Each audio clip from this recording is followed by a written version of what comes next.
అధ్యక్షుడు ట్రంప్ ని కాకా పట్టేందుకు పలు దేశాలు తీవ్రంగా ప్రయత్నిస్తున్నాయి. ట్రంప్ ని శాంతి దూతగా పేర్కొంటూ నోబెల్ శాంతి బహుమతికి నామినేట్ చేస్తున్నాయి. ఉగ్రవాదులకు కేర్ ఆఫ్ గా ఉంటున్న పాకిస్తాన్, అలానే 21 నెలలుగా గాజాలో మారణ హోమం సృష్టిస్తున్న ఇజ్రాయెల్ నోబెల్ శాంతి బహుమతి కోసం ట్రంప్ పేరుని ప్రతిపాదిస్తున్నాయి. రీసెంట్ గా వైట్ హౌస్ లో ట్రంప్ తో భేటీ అయిన నెతన్యాహు ఆ నామినేషన్ పత్రాన్ని ట్రంప్ కి అందజేశారు. అయితే ఈ రెండు నామినేషన్లు అంతర్జాతీయంగా తీవ్ర చర్చనీయాంశంగా మారాయి.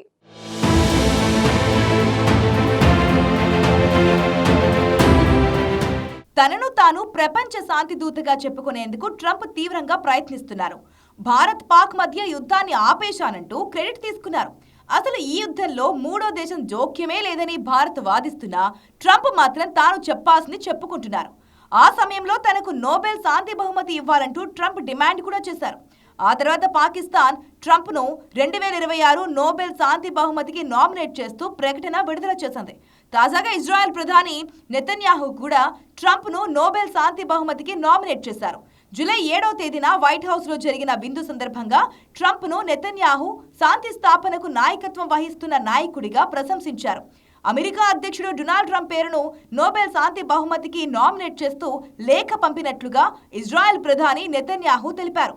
వైట్ హౌస్ లో జరిగిన విందు కార్యక్రమంలో ట్రంప్ నకు ఈ విషయాన్ని తెలియజేస్తూ కమిటీకి రాసిన లేఖ కాపీని అందజేశారు. ట్రంప్ ఒక దేశం తర్వాత మరొక దేశంలో, ఒక ప్రాంతం తర్వాత మరొక ప్రాంతంలో శాంతిని స్థాపిస్తున్నారని నెతన్యాహు పేర్కొన్నారు.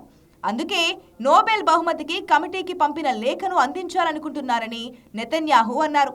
ఈ నామినేషన్ శాంతి బహుమతికి నామినేట్ చేస్తుందని, ఇది అర్హమైనదన్నారు. తప్పనిసరిగా ఈ పురస్కారం ట్రంప్ నకు దక్కుతుందన్న నెతన్యాహు ట్రంప్ నాయకత్వం, న్యాయమైన లక్ష్యం కోసం చేస్తున్న ప్రయత్నాలు ఎంతో గొప్పవని కొనియాడారు. We're going to have a lot of great results, so it's great to have you. Thank you very much. Thank you. I want to express the appreciation and admiration not only of all Israelis, but of the Jewish people and many admirers around the world for your leadership of the free world, your leadership of a just cause, and the pursuit of peace and security which you are leading in many lands, but now especially in the Middle East. We have great opportunities. The President has an extraordinary team, and I think our teams together make an extraordinary combination to meet challenges and seize opportunities.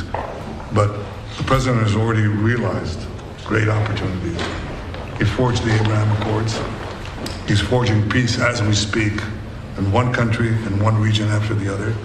So I want to present to you, Mr. President, the letter I sent to the Nobel Prize Committee. It's nominating you for the Peace Prize, which is well deserved, and you should get it. Thank you very much. This I didn't know. Wow. Thank you very much. Thank you. Coming from you in particular, this is very meaningful. Thank you very much, Bibi. Thank you. Thank you for everything you're doing. Thank you. It's a great honor.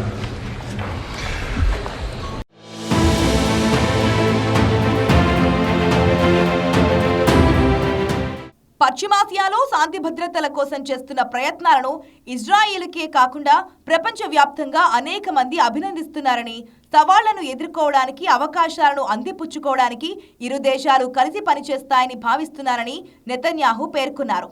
Israel ప్రధాని ఇచ్చిన nomination లేఖను చూసి Trump సంతోషించారు. ఈ విషయం తనకు తెలియదని, తన పేరును నామినేట్ చేసినందుకు కృతజ్ఞతలు చెప్పారు.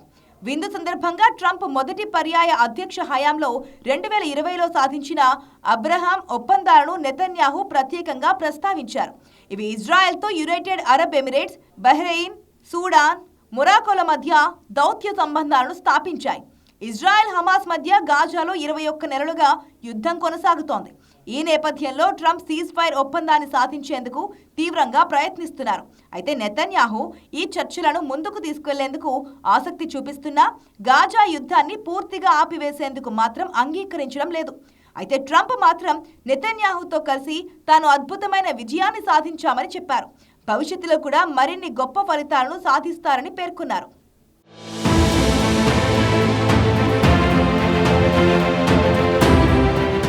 ఇక ఆపరేషన్ సింధూర్ తర్వాత పాకిస్తాన్ ప్రభుత్వం ట్రంప్ ను 2026 నోబెల్ శాంతి బహుమతికి నామినేట్ చేసింది. పహల్గామ్ ఉగ్రవాద దాడి తర్వాత భారత్ పాకిస్తాన్ మధ్య ఉద్రిక్తతలు పెరిగాయి. ఆపరేషన్ సింధూర్ పేరుతో భారత్ పాక్పై దాడులు చేసింది. ఈ సమయంలో పాకిస్తాన్ సైతం తిరిగి దాడులు చేసింది. ఆ తర్వాత మే 10వ తేదీన రెండు దేశాల director general of military operations మధ్య చర్చల తర్వాత సీజ్ ఫైర్తో ముగిసింది. పాకిస్తాన్ ప్రభుత్వం ఈ సీజ్ ఫైర్కు ట్రంప్ నిర్ణయాత్మక దౌత్యం, గొప్ప నాయకత్వం కారణమని పేర్కొంది. అయితే భారత ప్రభుత్వం ఈ ఘర్షణలో ట్రంప్ లేదా ఏ మూడవ పక్షం జోక్యం చేసుకోలేదని స్పష్టం చేసింది. భారత్ పాకిస్తాన్ సమస్యలలో మధ్యవర్తిత్వాన్ని ఎల్లప్పుడూ వ్యతిరేకిస్తుందని తెలిపింది. కానీ పాక్ మాత్రం ట్రంపే యుద్ధం ఆపేశారంటూ నోబెల్ శాంతి బహుమతికి ట్రంప్ పేరును ప్రతిపాదించింది. అయితే పాక్ ఇజ్రాయెల్ చేసిన నామినేషన్లు తీవ్ర విమర్శలు ఎదుర్కొంటున్నాయి. గాజాలో ఇజ్రాయెల్ యుద్ధం కొనసాగిస్తోంది. ఈ యుద్ధంలో దాదాపుగా 55,000 మందికి పైగా ప్రాణాలు కోల్పోయారు. అందులో ఎక్కువ మంది చిన్నారులు, మహిళలే ఉన్నారు. ఇలా వేల మంది ప్రాణాలు తీస్తున్న ఇజ్రాయెల్ నోబెల్ శాంతి బహుమతి కోసం నామినేట్ చేయడం హాస్యాస్పదంగా ఉందని విశ్లేషకులు చెబుతున్నారు. ఇక ట్రంప్ శాంతిని నెలకొల్పుతున్నారంటూ పాకిస్తాన్ చేసిన నామినేషన్ పైన విమర్శలు వినిపిస్తున్నాయి. గాజాపై ఇజ్రాయెల్ చేస్తున్న దాడులకు ట్రంప్ మద్దతిస్తున్నారని, అదేవిధంగా ఇరాన్పై దాడులు చేశారని, అలాంటి వ్యక్తి శాంతిని నెలకొల్పుతారా అని పాకిస్తాన్లోని ప్రతిపక్ష నేతలే ప్రభుత్వంపై విమర్శలు చేస్తున్నారు. పాకిస్తాన్ ఈ నామినేషన్ను ఉపసంహరించుకోవాలని డిమాండ్ చేస్తున్నారు.